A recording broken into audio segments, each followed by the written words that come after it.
L'enfant est un individu à part entière qui a des rêves, des besoins et des envies. Le droit de l'enfant lui permet de réaliser tout cela.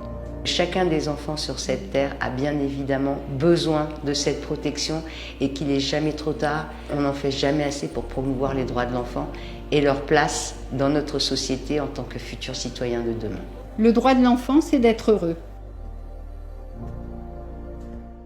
Bonjour, je m'appelle David Degréau, je suis le directeur de la Maison de l'Enfance d'Embéa-sur-Mer. Bonjour, donc je suis Agnès Matevon, je suis directrice du foyer maternel Marcel Jourda. Bonjour, je m'appelle Barbara Pellan, je suis chef du service de protection de l'enfance à la DEPAS Sud. Les droits de l'enfant, c'est un ensemble de règles législatives qui permettent à l'enfant de se construire et de trouver sa place dans la société et d'exister en tant qu'individu. Les droits de l'enfant sont effectivement, c'est assez complexe puisque c'est quand même plus de 54 droits, mais les droits essentiels, c'est quand même un droit à une protection, à une équité, à une égalité de traitement de soins entre tous les enfants et aussi un favoritisme des minorités, les enfants en situation de handicap, les enfants de réfugiés. Les droits de l'enfant, c'est le droit de grandir dans un environnement sécure, d'être pris en charge dans son éducation, de pouvoir grandir dans un milieu qui va lui permettre de se structurer, d'être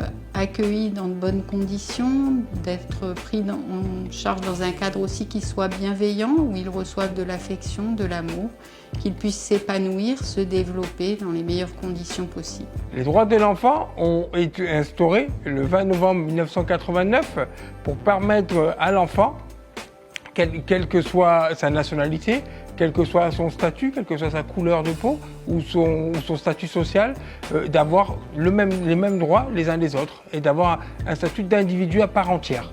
C'est important d'informer sur les droits de l'enfant puisque c'est ce qui va permettre à tout à chacun de se questionner pour voir si autour de lui, les droits des enfants qu'il côtoie, que ce soit dans son voisinage, que ce soit pour les enseignants au niveau des classes, que ce soit dans leur famille aussi, on voit bien leurs droits respectés. On se rend bien compte que parfois les gens qui font notamment les informations signalantes hésitent à le faire en s'interrogeant. Est-ce que réellement cet enfant-là, il est en danger?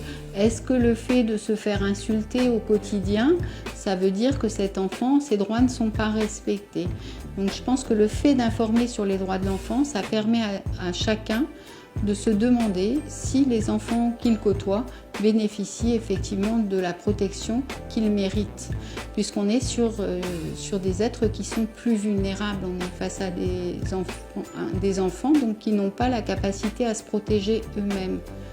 D'où l'intérêt que la société puisse élaborer un certain nombre de droits pour leur permettre justement de vivre et de grandir bien.